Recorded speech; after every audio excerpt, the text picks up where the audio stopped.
This video will allow you to practice some of the trickiest BTEC Business Unit 3 calculations that have appeared on past papers. Some of you may find these calculations challenging, and some of you less challenging. Regardless, it will give you all an additional chance to practice prior to your exam. Do grab a pen and paper and work through the questions with me. You can pause the video when you need to. Our first question. Max would like to know whether he is likely to break even this year. He has given you some additional figures so that you can advise him. Using the information, calculate the contribution per unit. So the question requires you to calculate the contribution per unit only, not the break-even point.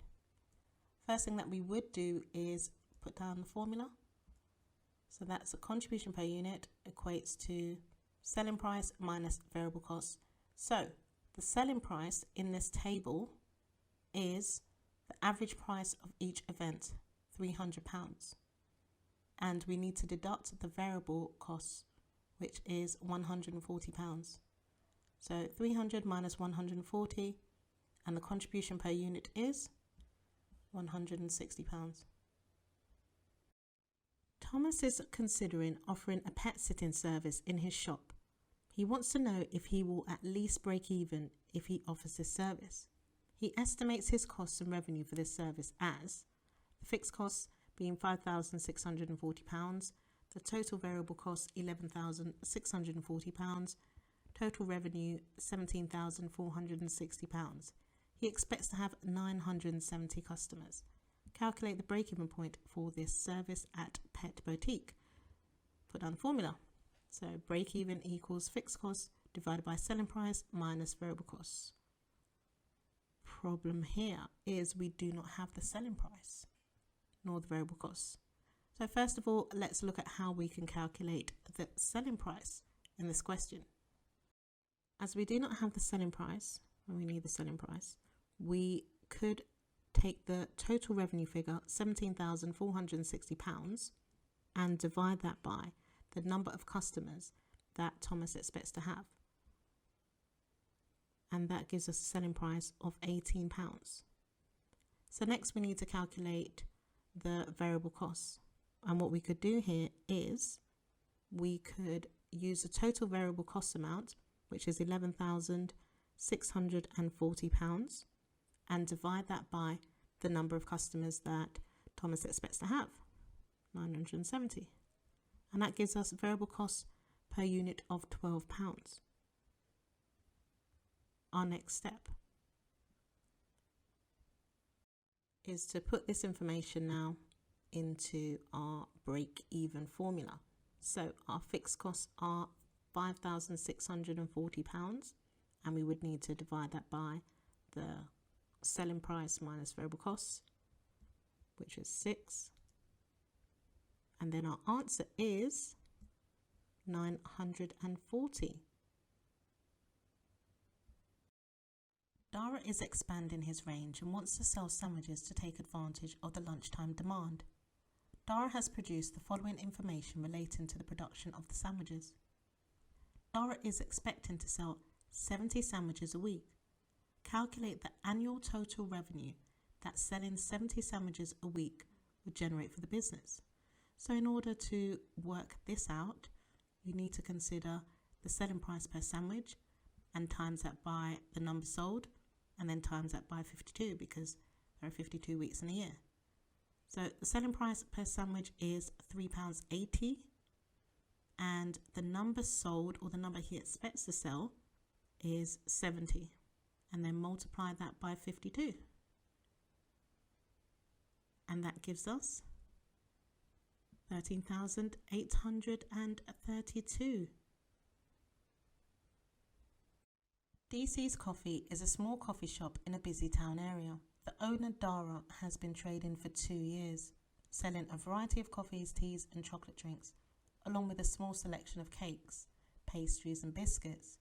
Dara is worried about his business because of an increase in costs.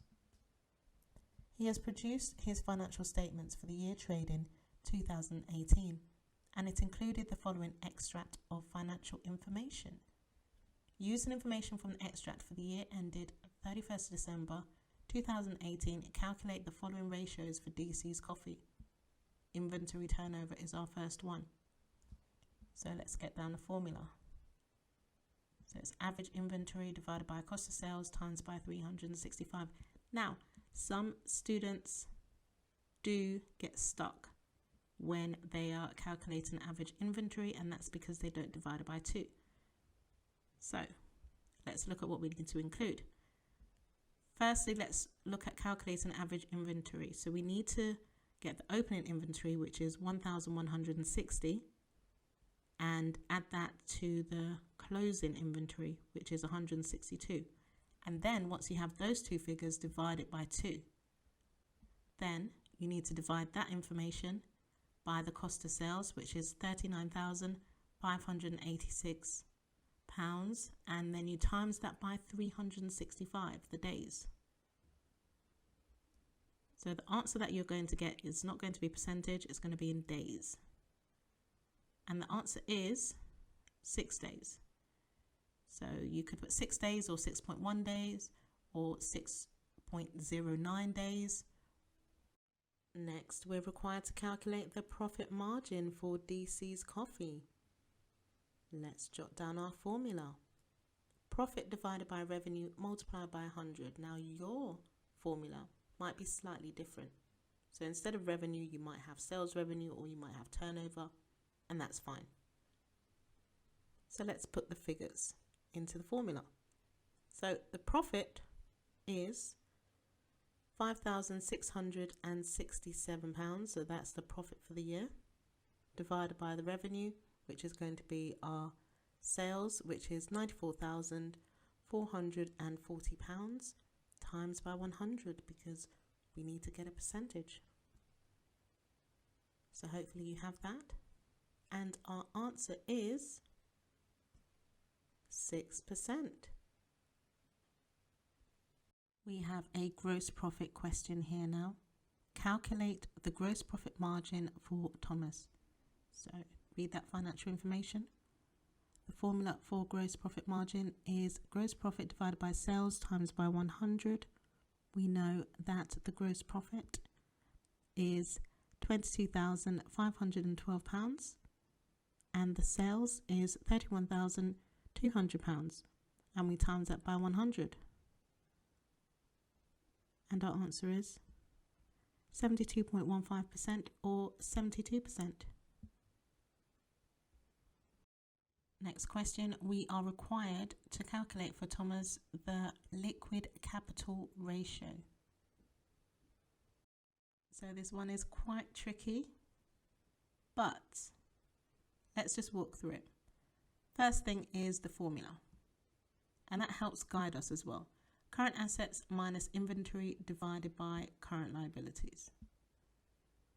So the current assets are listed. We have inventory, trade receivables, bank and cash, and we have the total as £7,796. However, we wouldn't just use that total because the formula shows us that we need to deduct the inventory, which is £2,496.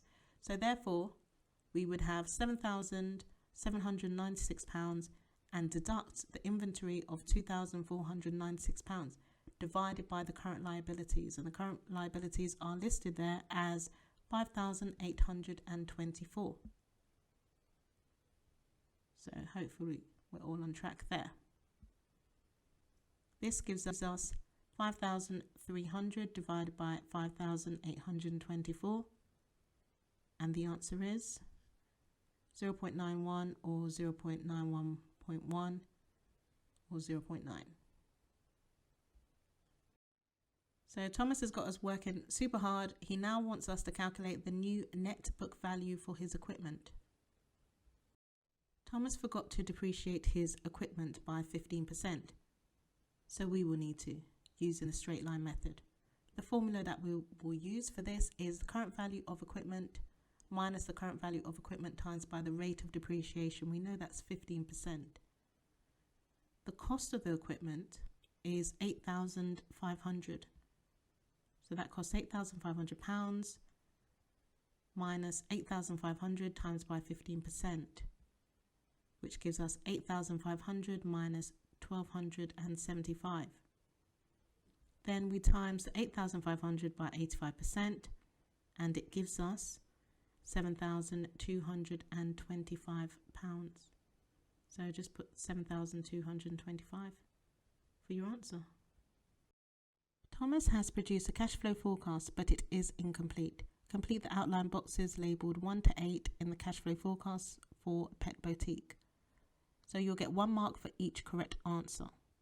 So if we look at the first one, we can see in January that's right here. That's the one that we need to complete.